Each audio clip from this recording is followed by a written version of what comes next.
Dans cette vidéo, je vais te parler de mon nouveau défi running du mois de juillet. Allez, c'est parti. Bonjour à toi, j'espère que tu vas bien, que tu as la forme, l'énergie, de la patate et que tu es prêt à engloutir les kilomètres, que ce soit en marchant, en courant ou à vélo ou même en nageant, pourquoi pas. En tout cas, moi, je suis prêt. Je suis en forme, j'ai la patate et j'ai déjà même commencé mon nouveau défi du mois de juillet dont je voudrais t'en parler. Je suis un petit peu en retard, il est vrai, pour enregistrer cette vidéo, mais j'avais une très bonne excuse, je suis allé courir. Et oui, je suis allé courir mercredi matin, jeudi matin et aujourd'hui, vendredi matin, je suis allé courir, j'ai pris mes baskets, j'ai mis ma petite casquette, mon t-shirt et je suis allé courir. Et je vais faire ça pendant les 28 autres jours qui restent du mois de juillet, tout simplement parce que j'ai prévu de courir tous les jours. Et oui, tous les jours. Alors, qu'est-ce qui me passe par la tête? C'est ce que je voudrais t'expliquer dans cette vidéo. Pourquoi je me lance dans ce défi de courir tous les jours au mois de juillet.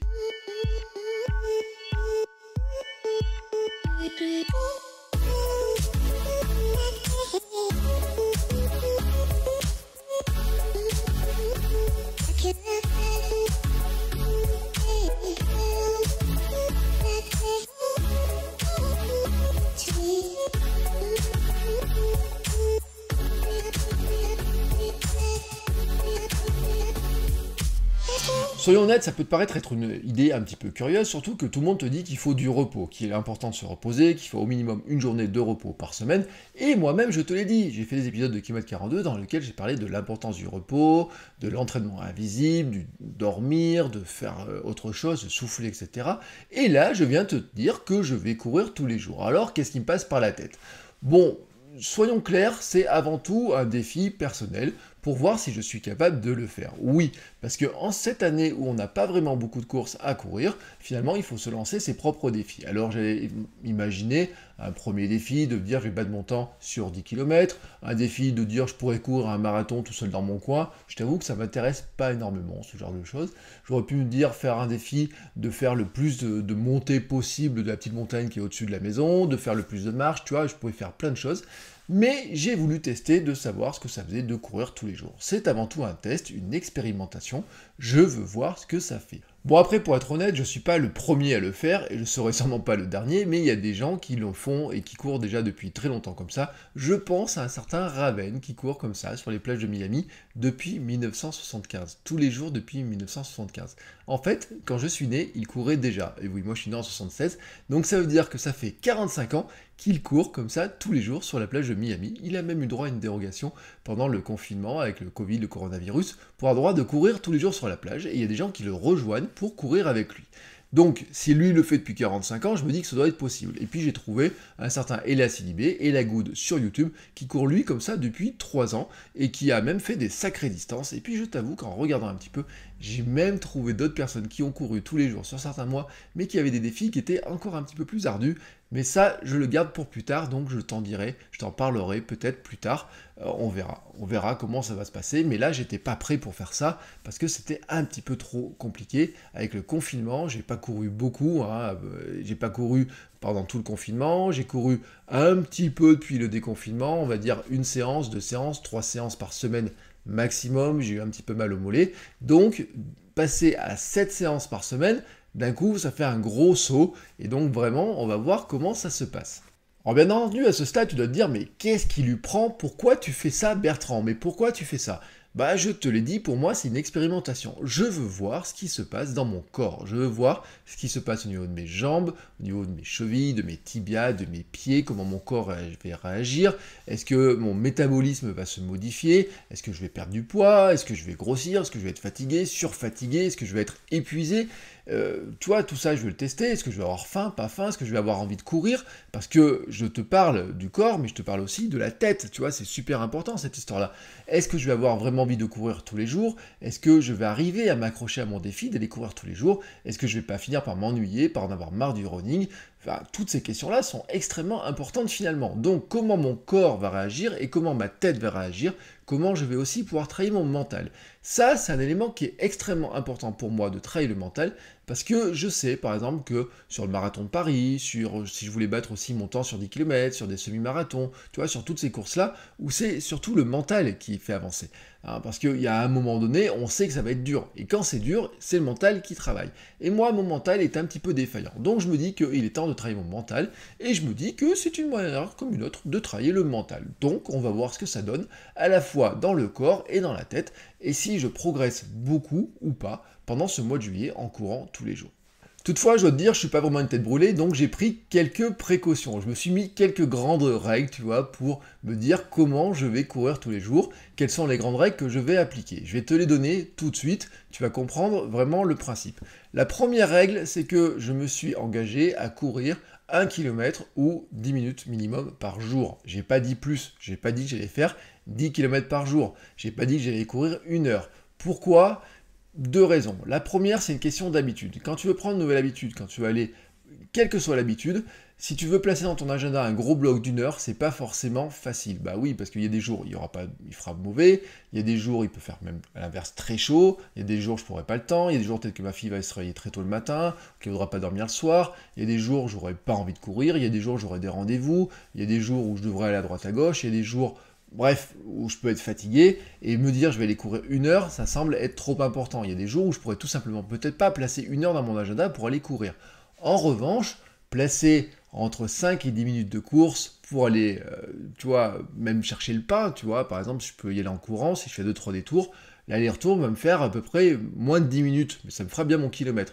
Donc, je suis capable de placer tous les jours assez facilement 1 km de course ou 10 minutes de course assez facilement, même si en fin de journée, un jour, j'avais oublié, tu vois, à 20 h, je me rends compte que j'ai oublié d'aller courir, je peux toujours aller faire mon tour de lotissement, j'ai envie de te dire, tu vois, le tour du pâté de maison, enfin moi c'est le bourg de là où j'habite, je peux tranquillement aller faire le tour du bourg pendant que ma femme, par exemple, pourrait préparer le repas, tu vois, ça pourrait arriver, on va éviter que ça arrive, mais je veux te dire que potentiellement, c'est possible de le faire comme ça, et donc ça, c'est une bonne raison. La deuxième raison, c'est aussi pour éviter la fatigue physique, parce que si je pars sur directement à me dire je vais courir 10 km par jour, bon, d'une part, il pourrait y avoir un petit peu de lassitude, mais il y aurait surtout beaucoup de fatigue potentielle, parce que ça fait un volume de 70 km par semaine, et 70 km par semaine, quand tu as couru 2-3 fois par semaine jusqu'à maintenant, c'est-à-dire que là je faisais 28 km depuis le déconfinement, entre 20 et 25 km, 28 au maximum, tout d'un coup ça fait un saut qui est énorme et qui est même trop important. Parce que la règle que j'ai mise en place aussi pour faire un garde-fou, c'est ma règle des 10%. Ma règle des 10%, c'est quoi? C'est de ne pas augmenter le volume de course de plus de 10% de semaine en semaine. Je ne le fais pas à la journée, j'aurais pu le faire à la journée. Par exemple, si je suis allé courir 5 km aujourd'hui, le maximum que je pouvais faire demain, c'était 5,5 km. J'ai préféré le faire à la semaine en me disant si j'ai couru 25 km une semaine, je ne peux pas faire plus de 27,5 km la semaine suivante. Je crois que c'est ça à peu près mathématiquement, tu vois, ça me semble être ça. Parce que ça me permet de me reposer, de me protéger et d'éviter un surkilométrage et une surfatigue. Et c'est vraiment ça qui va être important de gérer, c'est d'éviter la surfatigue, le surentraînement et d'être totalement épuisé et donc de se blesser.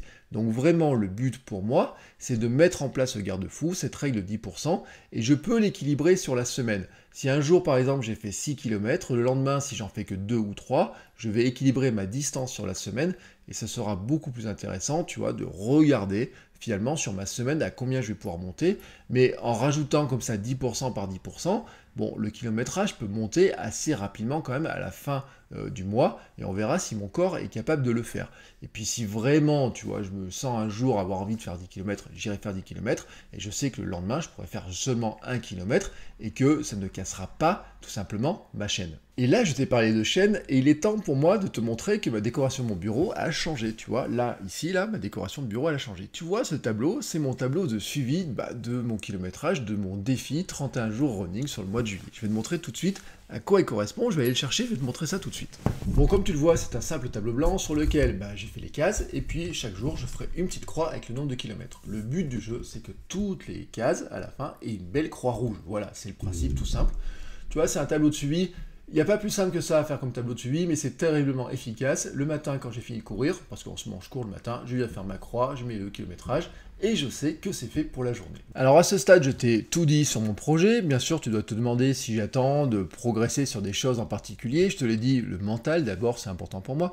L'autre chose, c'est vraiment de travailler le foncier. Vraiment, c'est d'arriver à développer une capacité à courir plus longtemps, et parce que c'est ce que j'ai perdu pendant le confinement. Et donc, j'ai mis en place une autre règle. Et cette autre règle, tout simplement, c'est de faire 80% du temps en endurance fondamentale. Et 80% du temps en endurance fondamentale, ça veut dire courir doucement. Parce que je te rappelle que l'endurance fondamentale, finalement, ça revient à courir dans la zone 2 de ton GPS, de ta montre GPS. Essaye, tu vas voir, c'est très lent, mais c'est en fait, c'est à la vitesse à laquelle on devrait courir le plus souvent, 80% d'entraînement, et donc moi j'ai décidé d'appliquer 80% de ce volume d'entraînement à tout simplement l'endurance fondamentale. Oui, des fois j'ai du mal à le dire, mais pardonne-moi, mais c'est déjà ce que je fais le reste de l'année, même si des fois c'est un petit peu dur à faire avec les copains de club, parce qu'ils ont tendance à avoir une endurance mentale un petit peu plus rapide que la mienne, mais en tout cas, le principe, c'est de faire beaucoup de volume à faible intensité, à faible vitesse, parce que c'est ce qui te permet de développer ta capacité à courir vite et à courir plus longtemps. Ouais, c'est un système dans le corps humain, c'est les mitochondries, qui sont les petites centrales nucléaires de tes cellules. En fait, elles se développent quand tu cours doucement. Et courir doucement te permet donc de courir plus vite et plus longtemps, et plus fort, j'ai envie de dire, parce que ta centrale nucléaire de tes cellules, elle se développe de cette manière-là. Donc, pour moi, c'est assez intéressant de faire comme ça, et puis ça évite aussi cette histoire de fatigue, parce que si tu cours en endurance mentale maintenant, tu vas te rendre compte que c'est une vitesse qui est très lente, mais qui n'est pas fatigante du tout, en fait. Hein. C'est vraiment du jogging lent, tu vois, c'est entre de la marche et de la course, c'est une petite marche rapide, un peu de course comme ça, donc ça me permet de travailler en même temps ma fréquence de pas, de travailler ma gestuelle, tu vois, ça permet de travailler plein de choses comme ça, qui seront très économique, et on va dire que ça va me permettre aussi de travailler globalement une certaine économie de course, tu vois, en travaillant ma technique, c'est de me dire aussi, je vais travailler ma foulée, je vais travailler tout un tas d'éléments qui me permettront ensuite de courir mieux, de courir plus vite et de courir plus longtemps, quand je vais pouvoir commencer une vraie préparation. Bon, je crois qu'à ce stade, tu as compris le projet, l'intégralité du défi, tu vois exactement comment ça va se passer. 31 jours de course pendant le mois de juillet, 31 jours de running, voilà, tout simplement. 31 jours running, c'est le hashtag que j'ai mis sur Instagram pour me suivre si tu as envie de suivre l'aventure. Tu peux me suivre aussi bien entendu sur Strava où toutes mes courses vont remonter et bien sûr sur cette chaîne YouTube dans laquelle je vais te faire non pas un vlog de course tous les jours parce que ça serait très ennuyeux, mais plutôt on va faire un bilan toutes les semaines et puis on fera un bilan bien entendu à la fin du mois pour voir comment je me sens dans mon corps, quel kilométrage ça fait, comment je me sens aussi finalement mentalement, est-ce que je suis prêt à faire un deuxième mois. Bon, autant te dire, hein, je ne me vois pas courir comme ça toute l'année, mais sait-on jamais, hein, avec un petit peu de chance, peut-être que le mois d'août pourrait partir sur la même logique, et ensuite septembre, non, on arrête ça tout de suite, je ne me vois pas partir plus d'un mois à courir tous les jours, mais pour l'instant je n'ai fait que 3 jours, donc je ne peux pas vraiment te dire. Donc je ferai un bilan régulier, je te raconterai ça régulièrement, tu peux suivre bien entendu tout ça, tu vas voir un petit peu les aventures, et on est parti comme ça ensemble pour courir pendant 31 jours. Et si toi tu veux te joindre aussi à l'aventure, n'hésite pas, hein, tu prends tes baskets, tu vas courir tous les jours, et tu me fais un petit message, tu me mets un petit commentaire, et tu me dis, bah moi aussi je le fais, et voici ce que ça fait, voici comment je me sens, et comme ça, ensemble, on est parti pour une même et grande aventure. Allez, sur ce, je te souhaite une très belle fin de journée, et je te dis à très bientôt pour une nouvelle vidéo. Ciao, ciao!